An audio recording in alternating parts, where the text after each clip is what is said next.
Chapter 3. Now Peter and John went up together to the temple at the hour of prayer, the 9th hour. And a certain man, lame from his mother's womb, was carried, whom they laid daily at the gate of the temple, which is called Beautiful, to ask alms from those who entered the temple, who, seeing Peter and John about to go into the temple, asked for alms.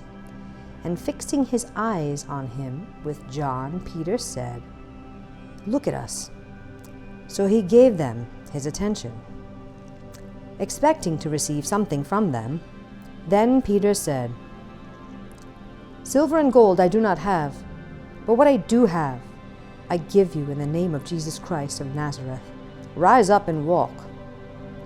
And he took him by the right hand and lifted him up, and immediately his feet and ankle bones received strength. So he, leaping up, stood and walked and entered the temple with them, walking, leaping, and praising God. And all the people saw him walking and praising God.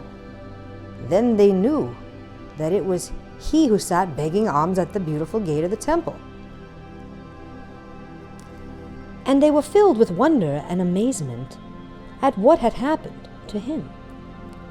Now, as the lame man who was healed held on to Peter and John, all the people ran together to them in the porch, which is called Solomon's greatly. All the people ran together to them in the porch, which is called Solomon's, greatly amazed. So when Peter saw it, he responded to the people, "Men of Israel, why do you marvel at this? Or why look so intently at us, as though by our own power or godliness we have made this man walk? The God of Abraham, Isaac, and Jacob, the God of our fathers, glorified his servant Jesus, whom you delivered up and denied in the presence of Pilate, when he was determined to let him go. But you denied the Holy One and the just, and asked for a murderer to be granted to you, and killed the Prince of Life, whom God raised from the dead, of which we are witnesses. And his name, through faith in his name, has made this man strong, whom you see and know.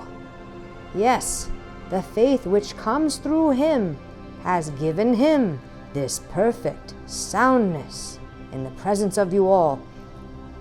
Yet now, brethren, I know that you did it in ignorance, as did also your rulers.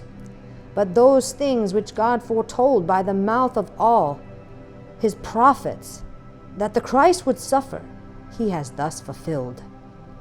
Repent therefore, and be converted, that your sins may be blotted out, so that times of refreshing may come from the presence of the Lord,